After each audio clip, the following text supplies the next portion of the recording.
Welcome to Rock Solid Radio. I'm Linda Hutchinson, the Executive Director of Rock Solid Families, and I am here with my better half, Merrill. Hello, Merrill. I never know what you're going to call me. Merrill. What are you doing, Linda? Because people ask all Are the you time. calling me Merrill because I had asked for some French Perrier water? Yes, like, the Kroger brand's too bubbly. It's What's too up with that? And so he belches before we go Oh, on that's- air. that's and so gross. that That's disgusting. We're sparing you of that. So isn't that great? No, actually, hon, I have a question for you. Fire away. And I decided I'm going to ask it on air. So, we have 5 kids. No prep time here, people. Exactly. 5 kids. We have 2 daughter-in-laws, amazing daughter-in-laws. We have 4 grandchildren. Yep. And I was just thinking, That's dangerous. Go what ahead. if you finished the basement recently and we got extra bedrooms now and a lot of space? So I was just kind of wondering if maybe we could invite everybody to move back in town and move in with us, kind of like a group home. What's in your pumpkin spice drink of your It new says mug? start each day with a thankful heart. I so think you've got something in there besides a little iced tea or Coke or I'm whatever just you being have in there. thankful that we I have think this space. you've lost your ever-loving mind, my sweet lady. No, I'm serious. Like, wouldn't that be so cool? No. Well, we get to see our grandkids. We get to see them eat breakfast. I love them. And kiss I them love goodnight them. before I they go don't to bed. want to live with them. Wait, what are you talking about? Where's this even come from? So the idea, are you talking for a weekend or maybe a week? I'm all about it. I'm talking all about it. Moving in. Permanently. I got a deal for you. They move in, I'm moving out. Oh my gosh. Okay. I'm just from with you. I better not say that. You might take me up on the second part. I'm just messing with you, but it does kind of lead us to our question from a viewer today that we thought we would tackle because we do see this a lot in our office. And so we just wanted to, really address this issue of adult children who maybe have moved out and have moved back in for one reason or another. And this kind of leads us to the question. Can you read the question we got from a viewer? We're trying to be vague here because we don't really want to give away specifics, but we just kind of narrowed it down to kind of a vague question. Do I need to focus? Okay, so the question is, Dear Rock Solid, we have an adult child who struggles with depression and has moved back in with us after losing their job. It's been a year now. Help. What do we do? Well, it's a little bit complicated there, hon, because first off, I think it is important, and I think as we talk about this, even though I was being a little put offish by your initial question. I was just kidding, by the way. No, I don't think our kids would want to move in I don't with think us. our kids are interested at all. But, as parents, and I know our parents would have done this, would take us in, right? Sometimes there are extenuating circumstances. There is illness. There is loss of job. There are tragic situations that happen. And so to look at, especially family and say, figure it out, is not at all what we're talking about. No, Okay. we lived with my parents for Right. 2 months while we were building. We sold one house faster than we thought. Yeah. We were building a home on our own. And so there was 2 months. And man, you have never built faster. we move right along. Had to It's like cover up a lot of mistakes on that home building project. So, I mean, but my parents were very generous in letting us live in their basement while Right. we finished our home. Right. So with that being said, this is like not a never Right. sort of answer. And it's also, this question here, hon, is a little bit complicated because I get the part about losing the job, but it also says struggles with depression. And so we candidly throw that term depression around sometimes. And if those of you who've never dealt with depression, I don't want to belittle what you know about that, but true depression is debilitating. And I know that from personal experience. I also know that from working with, we both know that from people who have just been literally crippled. And so we're going to have to fish through this question a little bit, and we're going to probably have to answer it from a couple of different modifiers to help us, because our job is not to just like give a one answer that covers all, but there are some things that are kind of universal in answering this. And so if you're listening and you're thinking, oh, I'm going to turn this off because this doesn't apply to me, honestly, I really want you to Well, then we're going to come move in with you. and we're going to make sure that you know it applies to you. But really, this could be you tomorrow. And maybe you're not the one, maybe you're the one that loses their job or is tempted to move back in with a family member. But maybe you're the one who feels sorry for a family member or a friend. And so you open your home to them. That could happen at any time. So please, even if this isn't your situation right this second, please keep listening, because there are some specific practical tools that all of us can learn in this situation, regardless of if you're on the receiving end or giving end, or, that your family. Right, because ultimately here we're looking for a win-win, right? We're looking for a win-win. We want everybody to be taken care of, but we also want everybody to be honored and respected. But before we get into that, let's do a couple of things, all right? Let's thank Casey's Outdoor Solutions and Maxwell Construction for coming alongside of Rock Solid Radio. We want to thank those guys for being great community supporters and members, and also for believing in the messaging that we put out at Rock Solid Radio and at our ministry of Rock Solid Family. So thanks to these guys.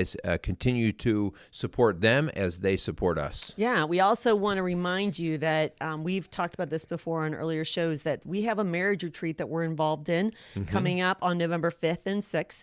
It is going to be at the Mason Hilton Garden Inn, but it is sponsored by Bright Christian Church in Bright, Indiana. And so we would love, everybody's welcome. You don't have to go to Bright to attend. And there's more information on their website, though, at brightcc.org. And so I really encourage you to go and check that out. And we would love for you to join us. It's going to be a fun weekend, and some good eating and some eating. Where are you from? You sound like you're on Kyle's show of Strong Dads. But just some great fellowship, but also some learning, I think, about how we can be better spouses to each other. Right. Also, hon, I do want to put a little plug in as we are coming into the fall season and some of the summer stuff is winding down, to put a plug in for I'm offering a beginner finishing class, or a fitness class, as some of you would think of it. We do finishing exercise, which is a piece of equipment that I created, almost 10 years plus now. It's been on the market for about 10 years. But we offer that class at Rock Solid Families, and we are going to have a beginner's class on Tuesday and Thursday evenings, 7 to 8. If you're already in that class and you're listening, keep coming, because you know how I can adapt things to give you everything you want. But I'm calling it a beginner's because sometimes when people see a new exercise, they're a little bit put off, like, I don't know if I will get it or whatever. And so basically, your age doesn't matter. I will even say, outside of you not being able to pass a physical from your doctor, you're welcome to come in, because we can make everything work for you. And we're going to learn how the body moves, and then we're going to start combining movement patterns with cardio endurance fitness, as well as just functional movement patterns. Like, well, what does it mean to bend the knee and not the hip and not the arm, and these things. So it's a great class, so come on out and join us for that. Yeah, a lot of people are surprised that we do fitness as part of our faith-based coaching. And so we believe in faith, family, and fitness, and mind, body, and spirit. We feel like they're all interconnected. And when one is struggling, we can help with the others, and then it strengthens the whole body, mind, body, and spirit. So we really... And first class is free.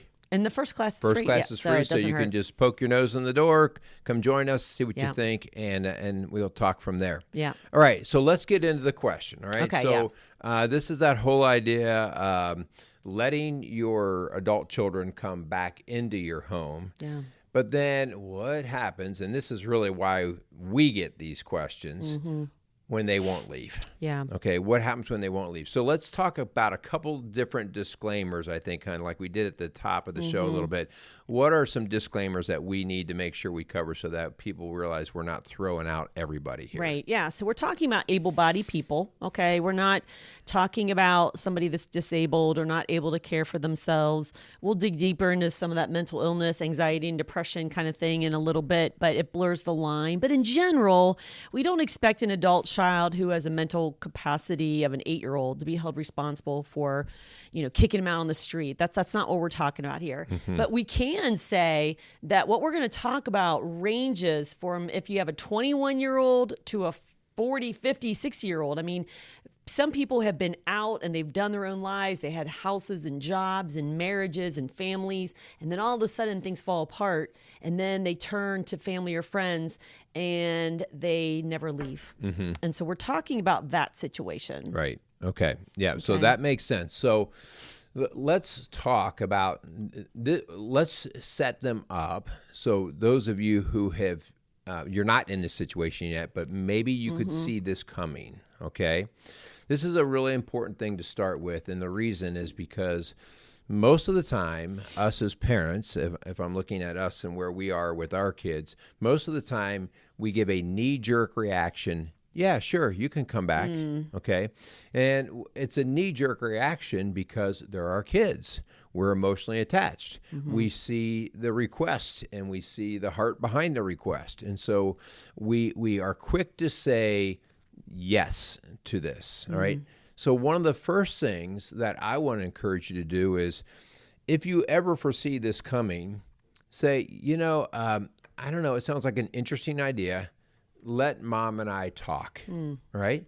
Just give us some time. We do that all the time because emotional responses are ugly responses, all right? We pay for them. And so one of the very first things is to be able to just say, just give me a minute. Let us talk and let's see, because we might have something going on. Maybe we're not going to be around. Maybe we're going to be traveling. Maybe we've got something up. So give me a little bit of time, and I'll get back with you. Yeah, and so sometimes we get asked this question and we're caught off guard. And maybe we, like you said, hon, didn't see it coming. And so I don't want you just to respond out of what you think you should say, okay? Because I want your yes to be yes and your no to be no. So if you say yes, I want that to mean something, and they can rely on that, okay? And so if you're really kind of struggling as to what to do, and you haven't consulted with your spouse, if you are married, you definitely have got to make sure that you put a pause on the answer, right, and go and get a little bit of background conversation before you ever make a decision or give anybody an answer. Right. Okay. What if, hon, I'll make me the bad ugly here. What if you come and you say, hey, one of the kids asked to move back in, and I am not feeling it, and I say, I don't think it's a good idea. I'm not interested. Should you trump me and go over? That's a great question. Yeah, answer that, please, right now. So, part of the problem is the Bible says a home divided against itself cannot stand. Okay. Right. And that is so important.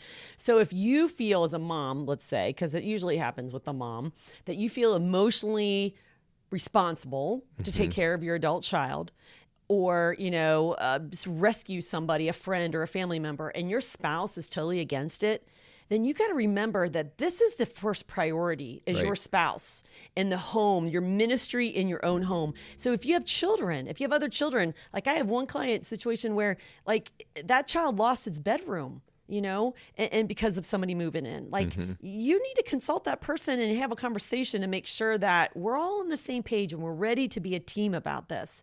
So maybe the answer is not yes. Maybe it's not yet.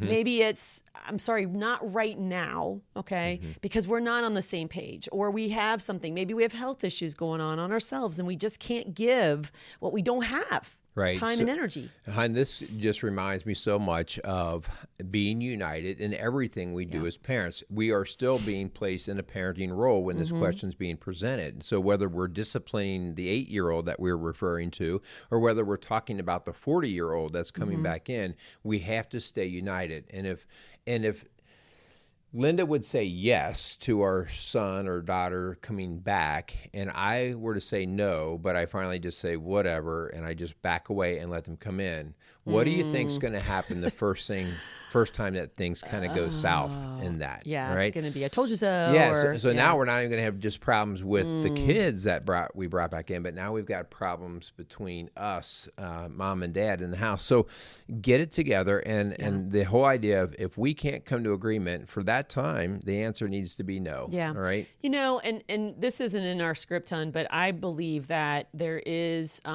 similar things about it if it's a parent. Okay. we have 3 aging parents who do not live in our home right now. And there may be a time when that is necessary and a conversation has to happen about that. The same thing has to apply, that we have to be aligned together. Doesn't mean, the Bible does say that we have to take care of widows and orphans. And so we have a responsibility to take care of our parents, but that doesn't have to be in our home. Okay. It does mean that we have to provide for them and care for them, especially if they're having some dementia issues or other health issues. I mean, that's our responsibility. Right. We just can't shrug it and say, your problem, but don't just take it on and feel responsible and then be resentful and feel guilty about it if you do or don't. So, right. Yeah, I think that's a great applies. point, hon, especially with the older parents, bringing them into your house, because that's definitely a place where we are right now, and have actually had that conversation. And it's just really important that we stay united on there. Yeah. Assumptions will get you hurt in this business. Yes. Okay. Yes. All right. So let's just say you decided yes. I decide yes. We agreed. I'm not quite the old creeper that You have a heart. I have a heart. I go, you know what? Okay, you're not the Tin Man. I see the point. Okay, so we'll say yes. We're not finished. No. Right? The yes does They're not moving the truck in yet. yet. Because yes is still a very vague answer. Yes. Okay? And it gets us in trouble. So we have to go through with some conditions on the move-in. All right. So there are conditions. There's not people who separate, or we need to separate what unconditional love is, right? Unconditional, I love you no matter what. But relationships always have conditions on them. Well, let's call them boundaries. Because this is a healthy boundary that you're going to lay out ahead of time before anyone moves in. It is important that you have a meeting about healthy boundaries and expectations. Remember, they're moving into your home. Right. Okay. And so there's questions that need to be answered before the move in. And if they don't like it, you don't shove it down their throat. You don't threaten them with it. You just literally say, hey guys, we love you, but this is something that we need. And this is the healthy boundaries that we're setting. And so if it doesn't work for you, we understand. You go somewhere else. We respect your no, but you need to respect our no. That's right. And our limits. So one of the things that we have to write out first ahead of time, hon, is what? The timeline. Okay. Yeah. So are we talking a week, 2 weeks, a couple of months? Are we talking indefinitely? Oh, all right. So we have to at least have the clear understanding of what the expected timeline is. If we just say, well, come on and move in until you get your act together, I'm sorry. You're setting everybody up for failure, all right? Some personalities can do that. Maybe the kid's coming back and they are just a go-getter and everything aligns for them, and they're back on their feet and they're out of your house in a matter of weeks, okay? But we way too often, especially, there's usually a reason why they are moving in, whether it is depression or loss of job or economy has gone bad. And these are things that can really get sticky. So we need to set up a timeline. You know what? I'll tell you what. We'll give you 3 months. We'll give you 3 months. And at 3 months, here's what we expect, okay? And whether we say you're moving out or we're reassessing or you're whatever it is, but we're giving you 3 months. And so everybody's agreed on that. Also, I think it's really important, hon, that we understand the buck stops at mom and dad, the parents in this situation, okay? Meaning we're saying, the max that we can do is 3 months instead of the kids saying, they calling the you know shot. what, I'll tell you what, it's going to be 6 months, mom and dad. Yeah. And that's why you have to have that conversation before they're moved in and they're eating your chips and salsa in the basement. So if there's no plan, they don't move in. That's just the fact. If they can't, if they don't agree, if they think you're unfair. Yeah. Right. If they think, oh my gosh, there's no way I'll be able to get my act together in 3 months or 6 months, then okay, then find somewhere else that fits for you. Right. But it's not going to be here. Okay. It's probably going to be a friend's couch. And then that friend's going to get frustrated and angry because they didn't get a clear expectations out. Another thing, hon, is expenses. They're 30 years old, they're 40 years old, they maybe even have a job, or maybe they have savings, and what are their expectations about contributing to your bills? Maybe you don't need their money, but they need to contribute something. You're going to get so quickly resentful if they're eating your food and sleeping under your roof and using your water and your cable, and they're doing nothing and contributing nothing. that will not go over well for you. Yeah, hopefully you have a kid who's like offering, hey, I am so grateful that you're helping me out in this situation. Hey, let me pay for this. Let me take care of this. Let me take out the trash. And they start just becoming an active member. I mean, that means you raised a really good kid. That's okay? Good stuff, yeah. That's good stuff. But if you have one who's hesitant to even step up and do these things, then lay it out in advance. You know that your child's personality better than anyone in this situation. And so if you saw shortcomings when they were 18, there's a good chance that those shortcomings are still there. Magnified. Right, yeah. right. And we've said this before, hon, this is a parenting issue, that we have enabled our child and allowed our child to kind of just suck off of us. And then they keep doing that, and they keep expecting you to save them and rescue them and take care of it for them. And they're never going to learn. You're just kicking that can down the road if you don't take a stand and put some healthy boundaries up. Right. So, well, what do we do, hon? Because I'm sitting there thinking about this. I've actually recently had a situation very similar to this, and a lot of this was laid out. But then there were gray areas. Uh-oh. So, like, some money was given, but not as much money. That's some curfew sort of expectation. When I say curfew, just be respectful. Like, if you're not going to be in till 2 a.m., tell us so we're not up worried or whatever. And these areas got gray. What do we do with that? Yeah. And that's those expectations that you have to lay out ahead of time. Again, it's an adult, maybe even a 40-year-old adult. So it's really hard to say you have a midnight curfew. Right. Okay. But we have already seen this in many, many clients where they just push the line and they eat off your dishes but don't do the dishes. They don't clean their room. That's literally maggots growing in food that's left in dishes, left in the room. Maybe there's drugs and alcohol that you don't agree with that is under your roof. Maybe they're having the sleepovers with their girlfriend or boyfriend under your roof and you're not okay with that. Those are things you've got to lay out. And if they don't like it, again, I respect your no, but this is our rules. These are our boundaries if you're going to live here. Right. So some of those gray areas, violations, if we want to call them that, are likely going to happen in some families, some situations. The first thing we want to encourage you to do, rather than you just losing your mind or just shutting down, get with your partner. Get with your partner. And make sure you're on the same page. Are you both bothered by what's happening? Or am I just being too critical? Okay. Or is there an explanation that I'm just not aware of? All right. So get with your spouse and say, hey, what's going on with this? I thought we agreed on X number of dollars a month, and I'm only seeing it about every other month. What do you think, hon? What's going on with this?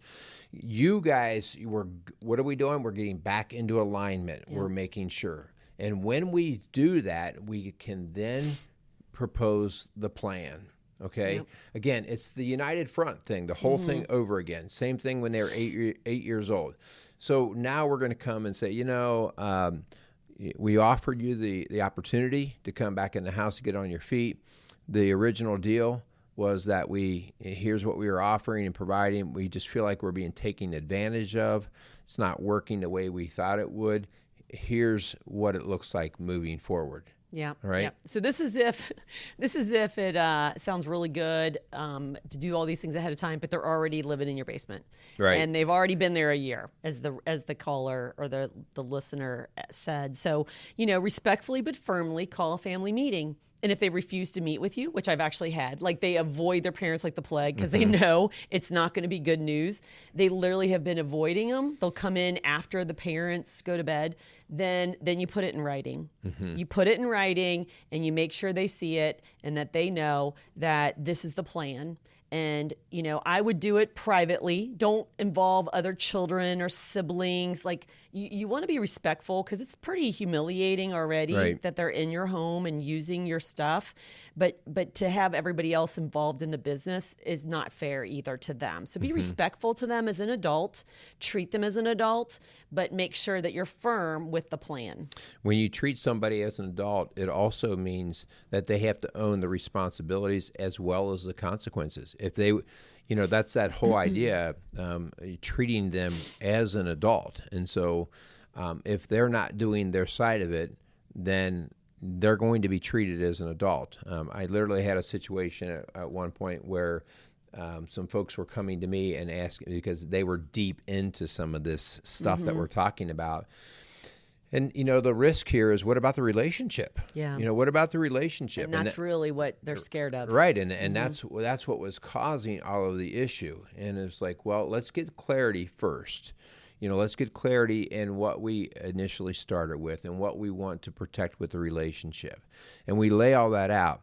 But at the end of the day, if the relationship between us is going to be at the expense of this situation, all right, we literally came up with a plan for renting a U-Haul truck and removing all of the articles of living from our house. That's not where we want to go. We want to be able to prevent that stuff. No. But literally, if it got to such a level of abuse, and the reason why couples come to us sometimes is because now they're fighting back and forth. Yeah. And so let's preserve this. So again, hopefully that would be considered an extreme. Yeah.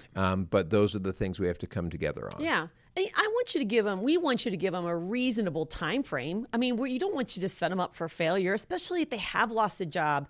COVID has kind of put an accelerant, on a lot of things, right, where people maybe were working for home and maybe they got laid off. And it's just so many different dynamics going on right now that has really just accelerated a lot of issues here. But give them a reasonable time. But chances are they've probably made one excuse after another, and you've threatened and threatened and threatened and done nothing, and you're so frustrated and so angry that it's just really coming to a head. And we're just saying, let your yes be yes and your no be no. It's time. It's time to draw a line and to set a healthy boundary. Yeah.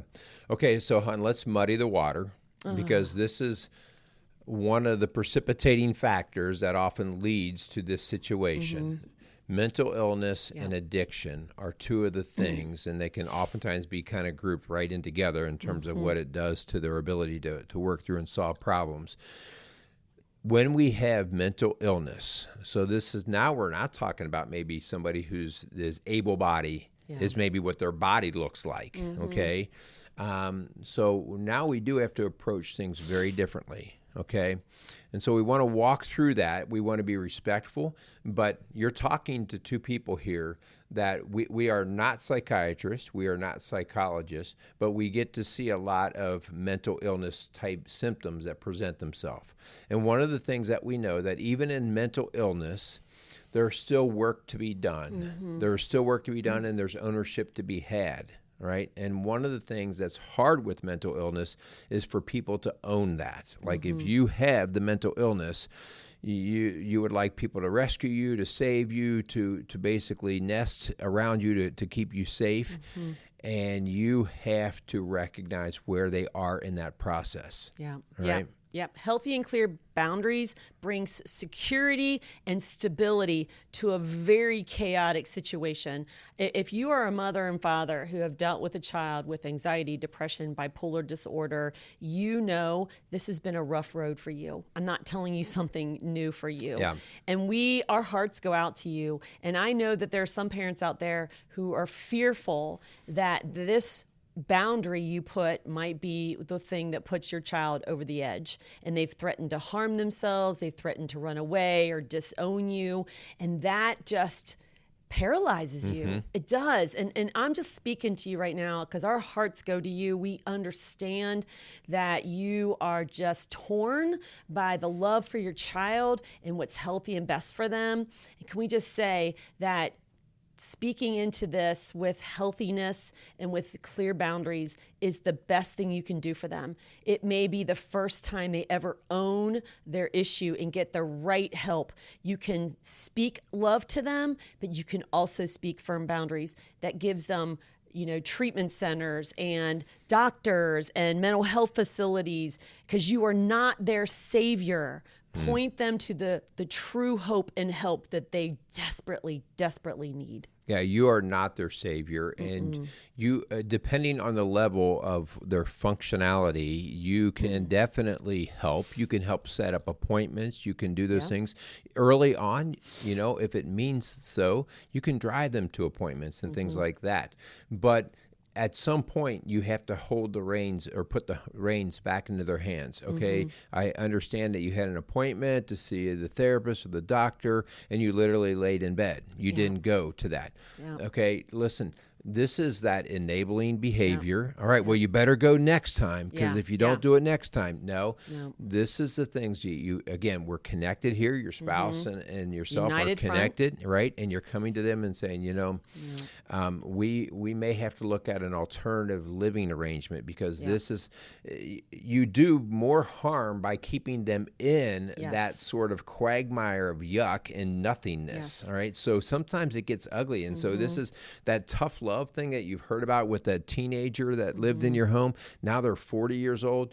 Oftentimes these types of interventions still have to take place. And that's why you have to get unified on them and say, okay, we are not going to be an enabler. We are not going to have them living under a roof and continuing to just sort of fester in this. Yeah. And so we also know that adults who struggle with mental illness and addictions are master manipulators. And so they have twisted this and they have gaslighted you and scapegoated their issues, making it your issues, like you were the worst parent and this all is your fault.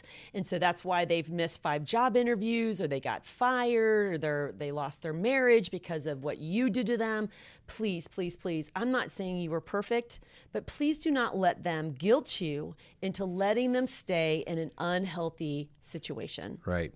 Well, okay, so I hope that we at least gave you guys some ideas there. And if this is one of those shows that maybe you're not going through it, but there's an extremely high likelihood that you know someone who is. We see it frequently, and a lot of it has to do with just the number of grandparents that are raising kids now. And so we just... Grandkids, great-grandkids. Yes, raising grandkids. And so the whole thing has gotten a little bit messy. And so share this show, get it out. But a couple of challenges just to kind of recap on some things, hun. The whole idea, first off, is be clear and upfront. Be clear and upfront. State whatever your yes is and your no's are. Keep them there and keep them clear, and define your boundaries. Okay, you are the person in charge. You are the person of authority of your own home. Okay, and so make sure that is established. Yes, please don't work harder than they do. Be willing to lend a hand when it's appropriate, but don't give them a hand up, not a hand down. And that we don't want to enable and be that codependent. Remember, if you say yes in helping, that you really want to help, and that it's a healthy help, and it's a time appropriate help.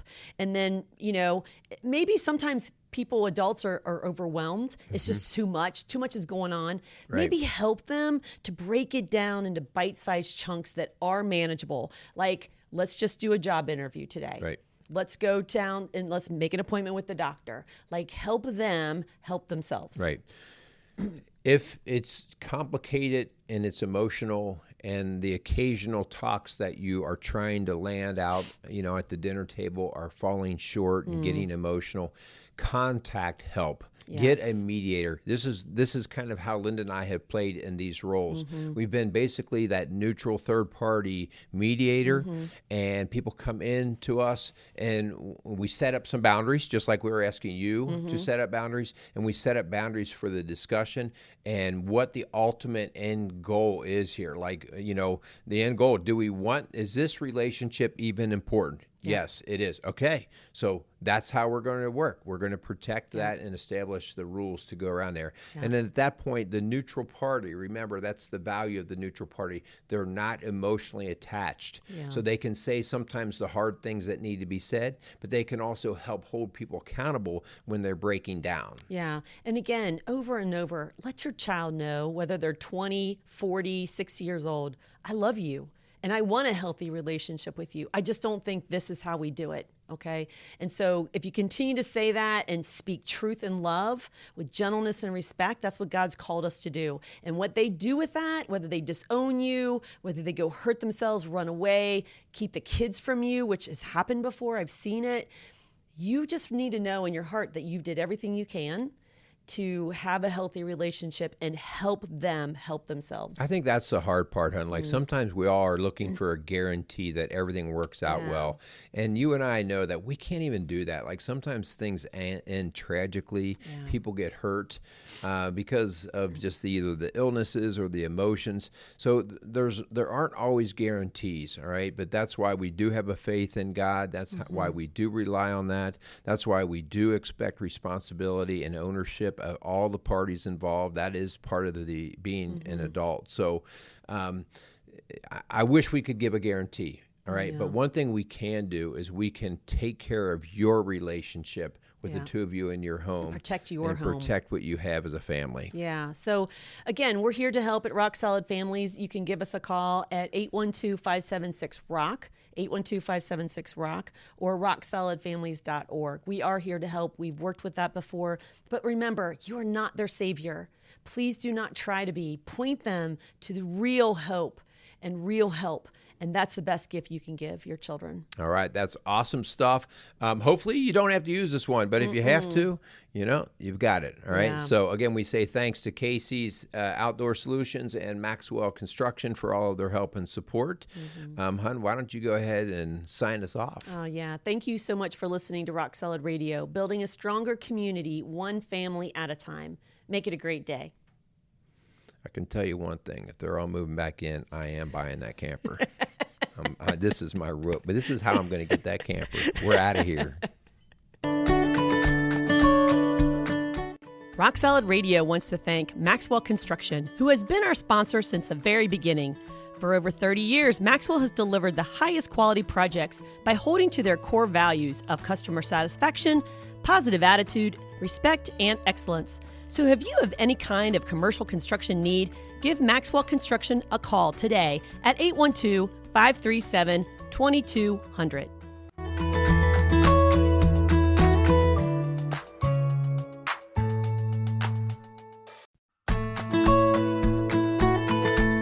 Rock Solid Radio wants to thank Casey's Outdoor Solutions. Casey's is a premier garden center and gift shop located in Lawrenceburg, Indiana. They offer a wide selection of high-quality plants, landscaping materials, and home decor. They do amazing high-quality work and can help you transform your indoor and outdoor living spaces into something beautiful. So stop by Casey's Outdoor Solutions today and let them know you appreciate their support for Rock Solid Radio. Visit Casey's today at 21481 State Line Road, Lawrenceburg, Indiana.